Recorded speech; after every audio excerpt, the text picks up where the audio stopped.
Hello' guys, মই সুনিমত দিক্ৰম Assam YouTube চেনেলত পুনৰ স্বাগতম জনাইছোঁ নতুন এটা ভিডিঅ'লৈ। সেই ভিডিঅ'ত আপোনালোকক দেখুৱাম এটা ৰাষ্ট্ৰীয় ঘাইপথৰ এটা ঘৰতে কেনেকৈ বনাব পাৰি আৰু কি কি বস্তুৰ প্ৰয়োজন হয় সেই সকলোবিলাক আপোনালোকক আজি দেখুৱাম।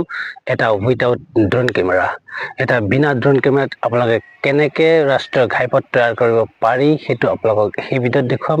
গতিকে ভিডিঅ'টো স্কিপ নকৰাকৈ সম্পূৰ্ণকৈ চাই থাকক। Then let's start.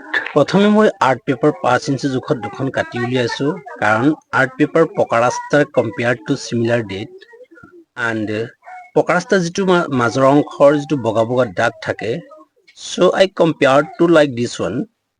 কাগজৰ টুকুৰা 1 ইঞ্চি বহল আৰু 3 ইঞ্চি দীঘলকৈ কেইবাখনমানো কাটি উলিয়াইছোঁ।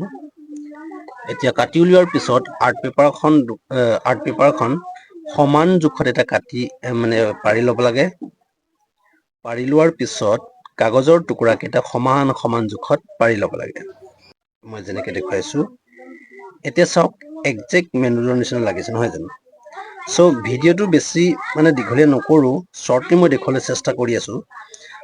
এতিয়া চাওক, মেইন কথাটো হ'ল এটা মোবাইলৰ জৰিয়তে ড্ৰোন কেমেৰাৰ ভিডিঅ' কেপচাৰ কেনেকৈ কৰিব পাৰি তাৰ এটা শ্বৰ্ট দেখুৱাইছোঁ আপোনালোকক। ভিডিঅ'টো স্কিপ নকৰি চাই থাকিব।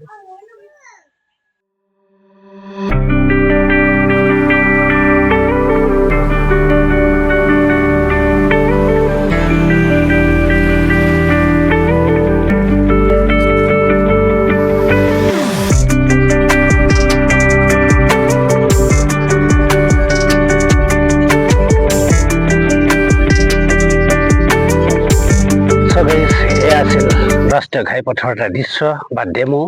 গতিকে ভিডিঅ'টো কিছু ভাল লাগিল। যদি ভিডিঅ'টো ভাল লাগিছে তেতিয়াহ'লে আপোনালোকে ছাবস্ক্ৰাইব কৰিব, লাইক কৰিব, শ্বেয়াৰ কৰিব আৰু মৰম লগা কমেণ্ট এটা কৰি মোক মটিভেট আনি দিব। Thank U.